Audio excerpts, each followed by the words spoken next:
Hi,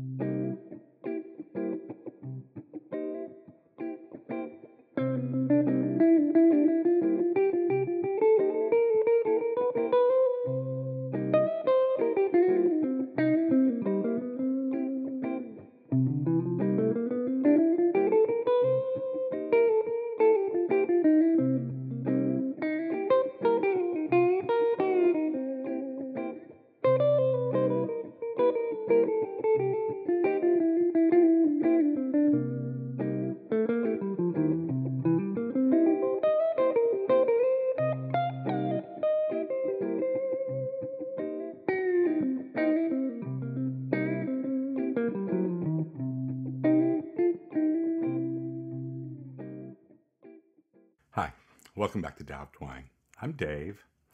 So today I want to show you a little something about this Mixolydian bebop scale. I guess it'd be called the dominant bebop scale. It's alteration to the Mixolydian scale, but I think they officially usually refer to it as. Hi, welcome back to Dow Twang. I'm Dave. So I wanted to talk to you a little bit today about the dominant bebop scale. Sounds more complicated than it is. And I guess, I have a working understanding of it that works for my style. And there's probably more to it. I'm sure there is. And you could, dig into that on other channels and stuff. The one channel I want to mention with regard to this is called Sound Guitar Lessons with Jared. I just recently, stumbled on it. There's so many channels. But I was looking for stuff about this bebop scale because I've been working on it, in my own way for a couple of years and trying to add it into my kind of rock jam style stuff. And that's the way I'm going to present it to you today. So a lot of jazzers, are very religious about how they use this and specifically about how it helps them keep their chord tones on what they call the strong beats in the measure when they're playing scales and so forth. Again, we're going to kind of distill this down to something like what you just saw in the intro. But Sound Guitar Lessons with Jared, it really helped me out on this. And it just seemed, the guy's clearly an excellent musician and a really good communicator. It's a cool channel. So wanted to, give him a little shout there. So we're doing all this on a C7. Okay, so we already mentioned Mixolydian, dominant, right? We want a seventh chord. Okay, so I got a little loop here that I did the intro over. It's just a one chord vamp. You could do whatever rhythm you want. Make the tempo how you like it. Okay, we won't need it too much for the lesson part here. Now, let's start with the Mixolydian scale, okay? It's that flat 7 scale, like a major scale with a flat 7.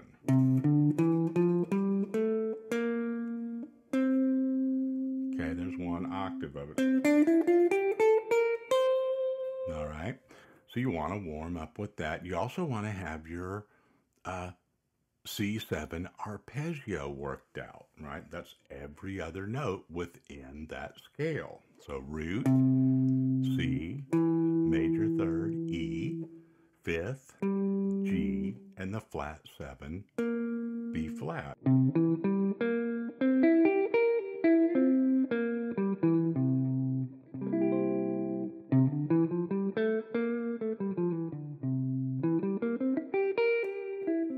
Take the time to warm up for just, even if it's just for 60 seconds, right? Don't just kind of go like, wow, show me the new thing, You got to have your hand working like where you're at, You got to be where you're working first for things to really kind of work out. And, take the time. It's really important. I know I harp on that a lot, and it'll just change your world if you just do those little warm-ups. You can make them your own routines. They don't have to be some exact thing that you've seen demonstrated. So, the Mixolydian scale and the C7 arpeggio.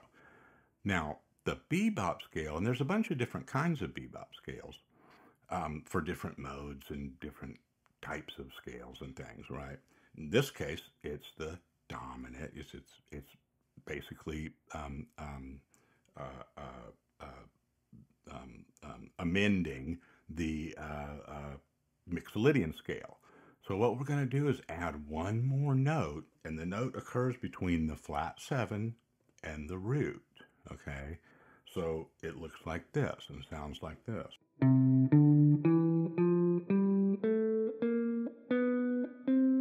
So you've got both a flat 7 and a major 7, the natural 7 in there.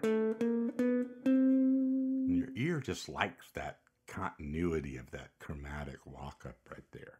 Now, here's the important question always. Why? Why bother? Why do we need to do this? I'm not playing jazz. I'm not playing, why are we doing it? Well, here's my take on it. I'm not an expert on this. Folks like Jared and others are, I have to, refer to some of this. You have to educate myself. But several years ago, I noticed that in a lot of jam rock style, like Jerry and Trey and the Allman Brothers, that there's this concentric feeling of and there's something just driving about it. And I finally realized that what it is that the chord tones are accented.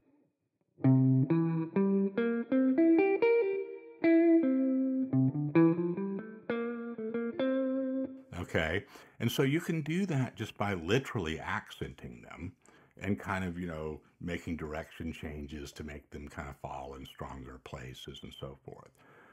Or you can put that extra note in there and it will there's a little bit of magic here. Now, when we say strong beat, what are we talking about? Well, in simple terms, it's the down. If you have quarter notes, 1, 2, 3, 4, we divide that into eighths, 1 and 2 and 3 and 4, and it's the numbers, right? Not the and. So if we're just alternating our pick in eighth notes, now, what happened right there? In that 7-note scale, as soon as I got past that flat 7 and went to the next root, I was on an up, right? Because there's only 7 out of the 8 divisions of that measure accounted for.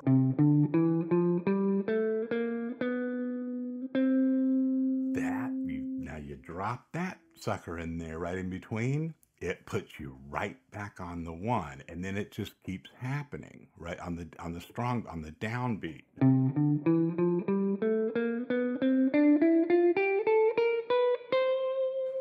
So you hear this all the time, that kind of, tension, and then it just keeps going and it just adds up. And then when it hits on a note that really has, guts, right? That's because you're hearing a chord tone on that. Okay. That was my, me imitating my old band teacher from high school. Like, Mr. Davis, thank you. I thought I'd recovered from most of that, but I guess now I'm going to start doing it to everybody. So, again, why? Well, here's what happens is, turns out that, if you just play that scale, I'll put a loop on for a second.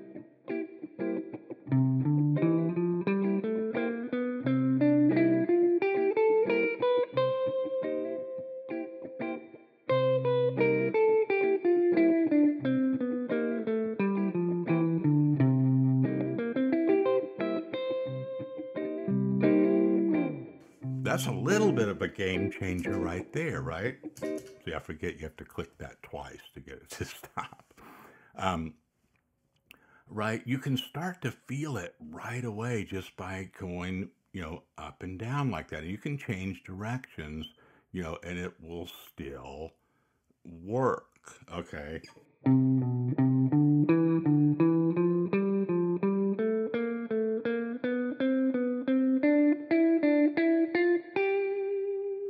Right? It may not seem like that big a deal, but do you ever notice that, like, whether it's pentatonic or a 7-note scale or a mode or a natural minor or a mixolydian or whatever it is, that you end up kind of taking off a lot of times and it feels good, but then when you start to switch directions, you kind of feels like I'm off, or I need to double up, or you end up putting in these awkward pauses to kind of make up for that little glitch, right? So the jazzers, when they're really getting it with this bebop style stuff and the horn players and stuff, they just are relentless about this. They just don't let it happen, right? They always have a chromatic strategy that lets them hit that next one like that. And if again, don't try to apply this to everything that you do. It'll just be too tedious, right? So here's the exercise that I think will get you going on this. And then we're probably going to revisit this topic, but I'd like to hear from you all. Just like, tell me what happens if you go through this thing I'm about to show you, for a few days, 15 minutes at a time. Don't spend your whole day on stuff like this. Work on it and then kind of let it mingle in with, put your loop on and kind of just play your blues scale. And like I did in the intro, just kind of jam out on it, but then sneak it in there into your jam. And let me know what starts happening. So for the last part of this, I'm just going to show you this exercise here. Now let me look at it to make sure I'm showing you just how I wrote it. And it's ascending and descending. And so I'm going to show you like, one slide of it here, but it goes all the way up and down through 2 octaves. So here's how it starts. Okay, it starts on the root and it goes down to the 7, up to the 2. So 1, 7, 1, 2. You don't have to do all of that in your head, but that's literally what it's doing. Okay, then I drop back to that same root and go up and back like that. So, don't overthink it. Just kind of take that one little segment of it at a time and repeat it.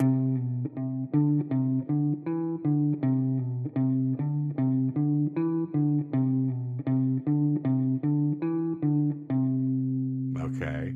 And in the video I watched on Sound Guitar Lessons with Jared, he suggested, with stuff like this, isolate even just like one grouping of it and repeat it several times.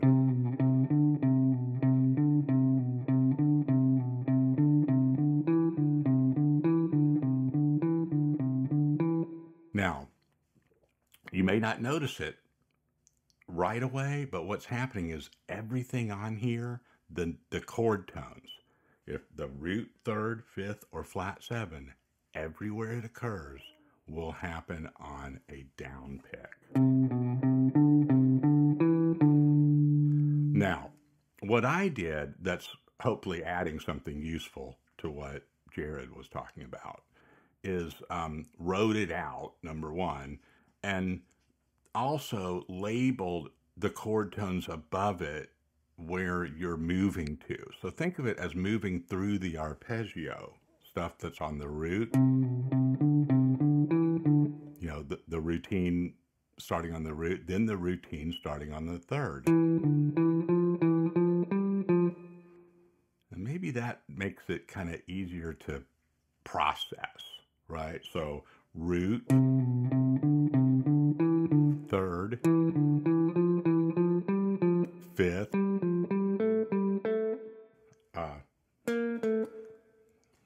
is that right? fifth. Yes. Okay. See. So I'm checking my work as I go, and that is correct. When you do these patterns, you're kind of flying it in there with these tab makers. Whatever. It's easy to make a mistake. If you find a mistake, let me know and I'll correct it. But your ear will catch it. So then the flat seven. This one's kind of interesting because they're all in a line.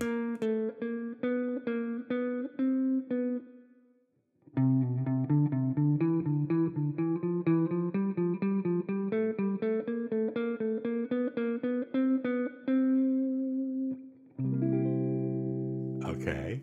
Now, I'm not going to do a whole lot of improv, of my own here at the end because if you're still watching this is where the rubber hits the road. There's the tab right below you right there. And this is the task. Okay. And then it goes up through the next octave and then it comes back down using the same mirror image.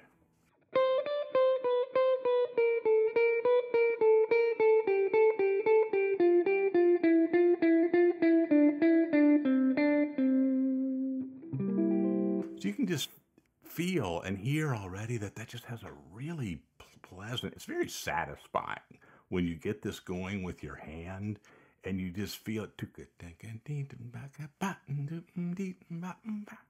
And you'll enjoy it and you'll feel that familiar sound. You're like, yeah, that's got a real synergy, a real concentric, perpetual feel to it, right? And then, once you get some of this going, get some muscle memory going with it, get it under your fingers a little bit, then just, add a real open, experimental, you know, stage to your practice and just play some blues stuff, but drop it in there, here and there. You don't have to go up and down through the whole thing. You start to use little segments of it. And I think you'll enjoy it, and it'll remind you of a lot of things in the style of the Allman Brothers and Grateful Dead, and that style is kind of jazzy elements applied to rock and classic rock. That's a cool combination.